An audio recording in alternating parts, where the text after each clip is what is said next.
გულსის წყდართა დაავადებები ჯანმრთელობის ერთ-ერთი ყველაზე მეტად გავრცელებული პრობლემაა მთელს მსოფლიოში. დამატებით თავის ტკივილად იქცა ამ ჯგუფის დაავადებების მქონე ადამიანებისთვის COVID-19, რომელიც თავიდან ვიცოდით, რომ ფილტვებს აზიანებს, თუმცა როგორც მალევე გაირკვა, სასიცოცხლო მნიშვნელობის კიდევ ერთი ორგანო, გული შეიძლება გახდეს მისი სამიზნე. ამ თემას ახლა სტუმართან ერთად განვიხილავთ კარდიოლოგი პროფესორი ნინო ჟვანია შემოგვიერთდა. მაყურებელს კი შეუძლია იმედის დილის გვერდზე მოგწეროს კითხვები, რომლებიც კარდიოლოგიურ პრობლემებს ეხება და ჩვენ ამ კითხვებს ქალბატონ ნინოს დაუსვამთ. დილამშვიდობის ქალბატონ ნინო. დილამშვიდობისა ყველა ჩვენ მაყურებელს, დიდი მადლობა მოწვევისათვის. გისმენთ, რაზე ვისაუბროთ? აი სანამ სიღრმეებში წავალთ, ჯერ აი კონკრეტულად რა ზიანს აყენებს COVID-19 გულს, თქვენი პრაქტიკიდან გამომდინარე, იქიდან გამომდინარე, რასაც უყურებთ, რომ გვითხრათ.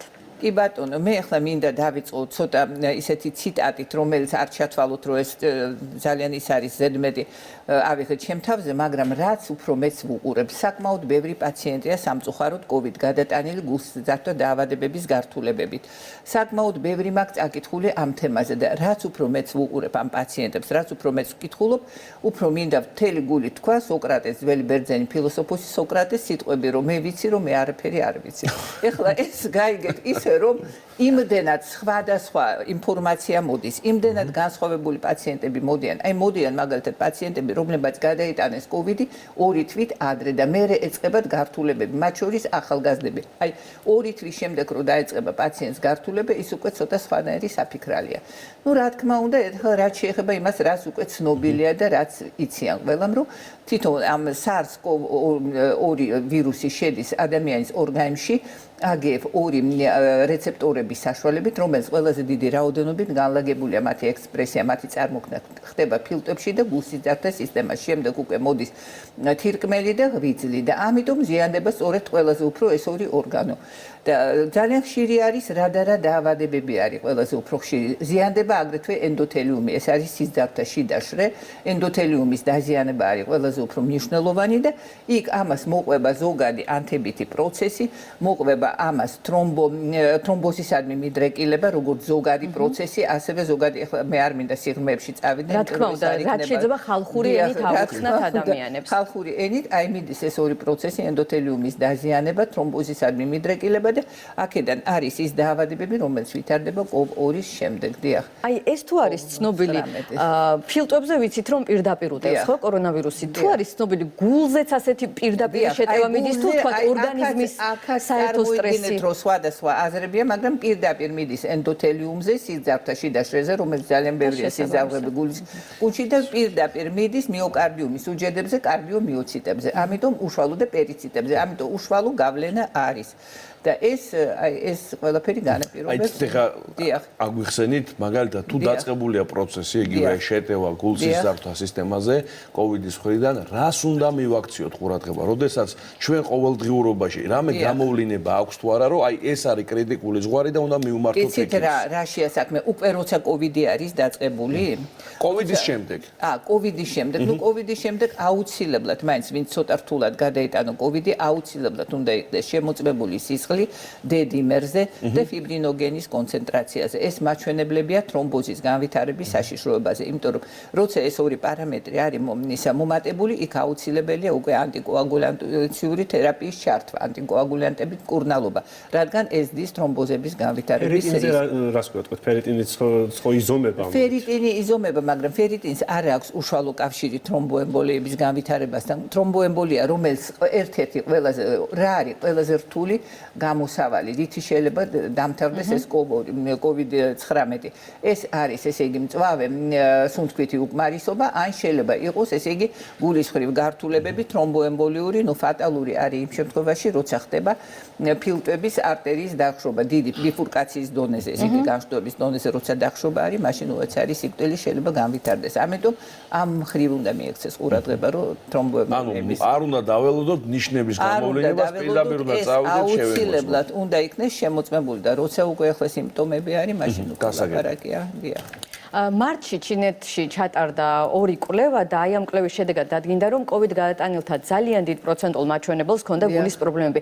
საქართველოში ვიცით, რომ პოსტკოვიდური სიმპტომების კვლევა ახლა იწყება, მაგრამ აი თქვენი პრაქტიკიდან გამომდინარე, თუ არის პრაქტიკიდან გამომდინარე, მე ზუსტად სტატისტიკას ვერ მოგაწოდებთ, იმიტომ რომ არა, ითქვათ 10 პაციენტიდან რამდენს ჰქონდა გულზე გართულება პოსტკოვიდური ესე თუ 10 პაციენტიდან 1/5 მაინც აქვს გულზე გართულება, იმიტომ რომ ვინც მოდიან სამწუხაროდ, ან ამ 10 პაციენტიდან 6-7 არის პაციენტი, რომელსაც მანამდე ჰქონდა გულის დაავადება. ეს ძალიან მნიშვნელოვანია და გულის ხრივ გართულებები, რასაც ჩვენ ხვდებთ, ეს ყველაზე უფრო არის იშემიის განვითარება, უფრო იშვიათად საბედნიეროდ არის მიოკარდიტების, ანუ გულის კუნთის ანთების განვითარება, არის მე შემთხვევები იყო პერიკარდიტის განვითარების, ასევე გულის კუნთის, გულის პარკის ანთების განვითარება და აი ასეთი ტახიკარდიები არის ძალიან. მაყურებელს აქვს საინტერესო კითხვა, რომ არსებობს ფარული ფორმები გულსის ძარღვთა დაავადებების, რომლებსაც აი COVID-ი ააქტიურებს და მანამდე შეიძლება ვერც ვერაფერი გაგვეგო მათი არსებობის შესახებ, აი ასეთი კითხვა აქვს რომელ მაყურებელს. დაავადებებზეა ლაპარაკი, როგორც წესი, ეს ძალიან ხშირად არის არტერიული ჰიპერტენზია. შეიძლება პაციენტმა არ იცის, ამ პირველი სტადია აქვს არტერიული ჰიპერტენზიის და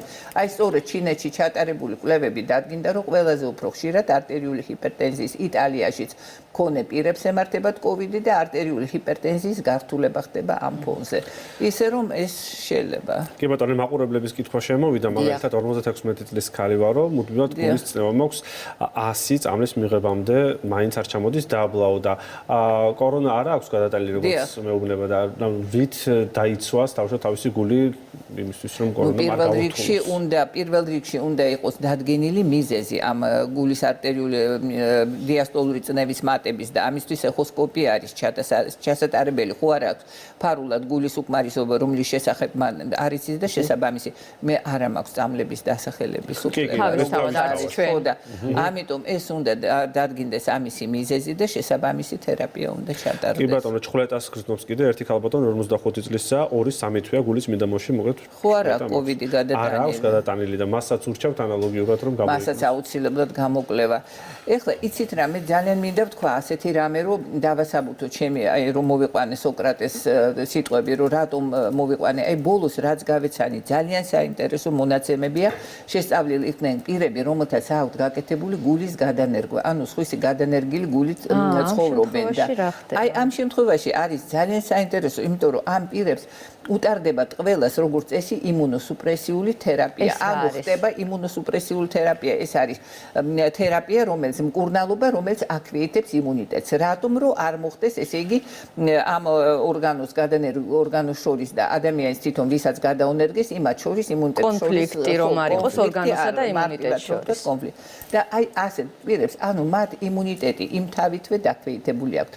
ასეთი პირი იქნა 2 შესწავლილი ჩინეთში და მშვენივრად გადაიტანეს COVID-19.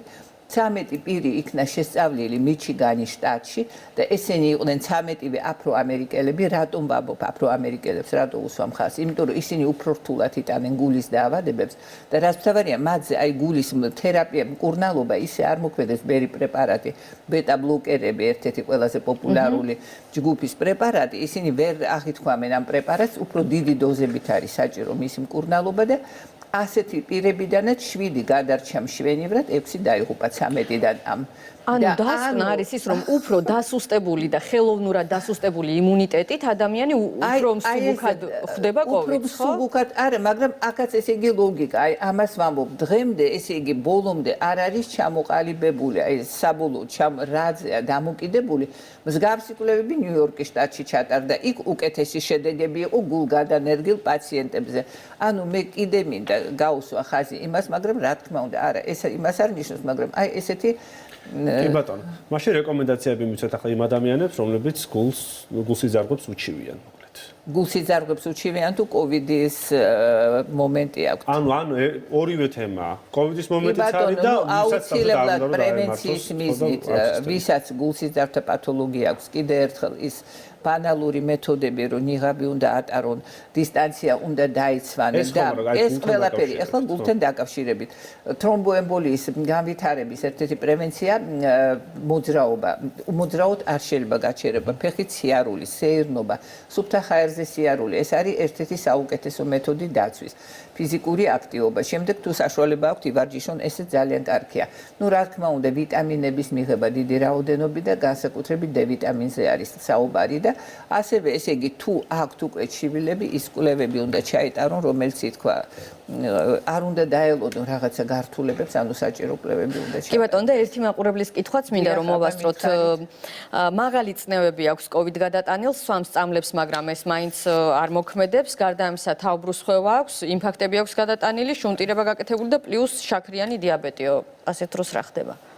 ასეთ დროს რა ხდება და ისევ და ისევ უნდა გადამოწდეს თვითონ აი ამ იმუნოლოგიური მდგომარეობა. ესე COVID-ი გადატანილი აქვს რამდენი ხნის შემდეგ. აი ეს არ გვაქვს ეს ინფორმაცია. გააგზავნეთ და მე ამას ვკითხავ. ესე იგი, ნუ უნდა ჩაიტაროს შესაბამისი მკურნალობა, ხო გეუბნებით, არა ყველა პუნქტი, ესე იგი, ყველა იმ წნევაზე ცალკე, შაქრიანი დიაბეტზე ცალკე დეკემბერშია გადატანილი. აი ხო ხედავთ 2 თვის და 3 თვის შემდეგ ჩდება ესეთი პაციენტები სამწუხაროდ. ნუ შეიძლება ამ პაციენტს უფრო ადრე დაეწყო ეს ყველაფერი.